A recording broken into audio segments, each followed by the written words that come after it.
Lina had always loved traveling by train.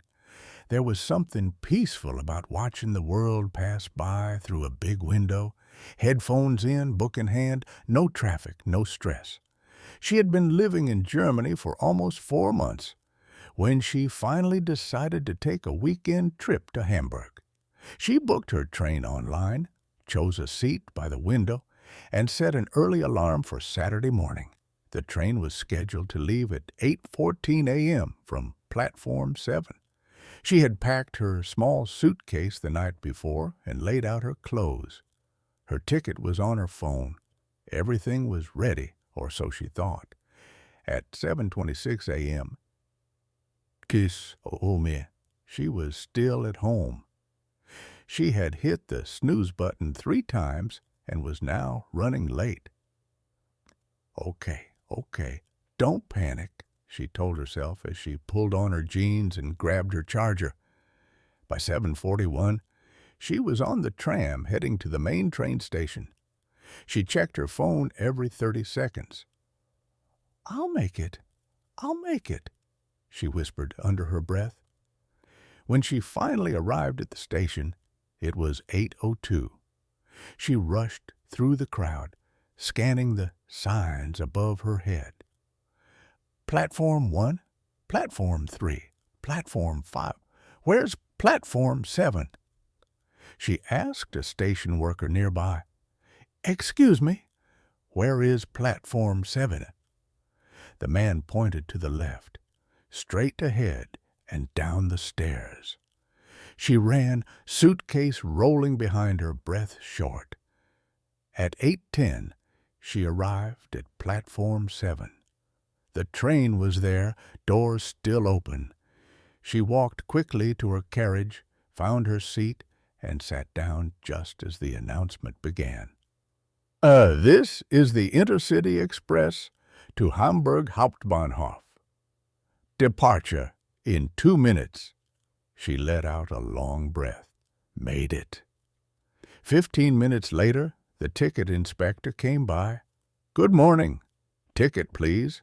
Lina opened the app on her phone and showed it to him. Thank you. Have a pleasant journey. So far, so good.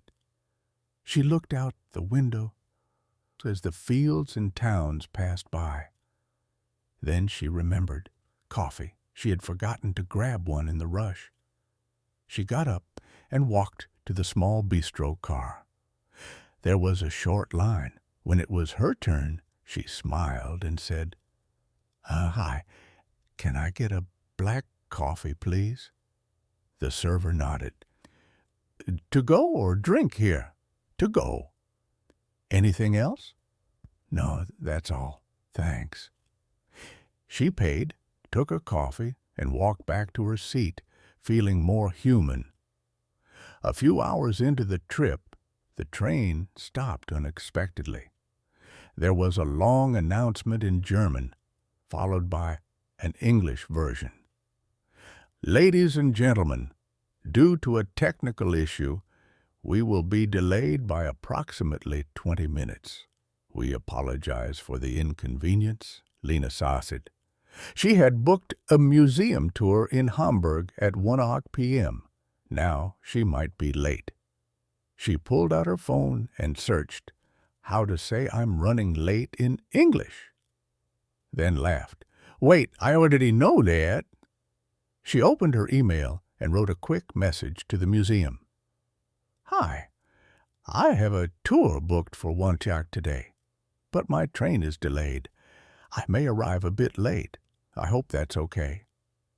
A few minutes later, they replied, No problem, just let us know when you arrive. Crisis averted.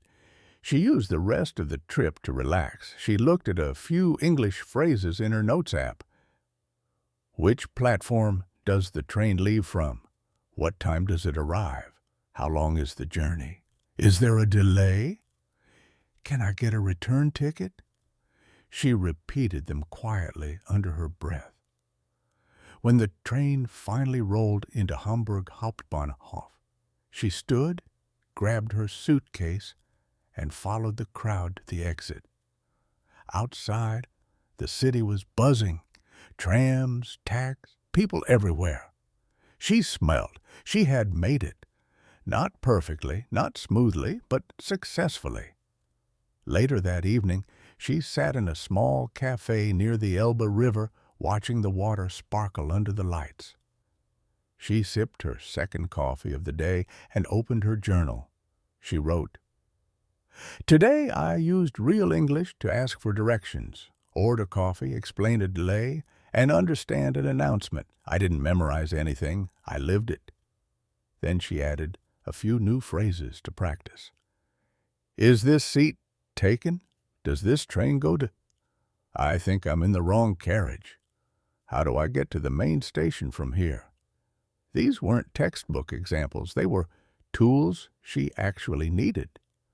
Travel days can be stressful, even more when you're using a second language, but they're also full of opportunities to practice real useful English. You don't need to say everything perfectly. You just need to ask questions, stay calm, and speak up. Next time you're catching a train, try using, "Excuse me, which way to platform 7? Is there a delay? I'm looking for the bistro car. Can you help me find my seat?" These phrases can turn confusion into connection and turn your journey into a lesson.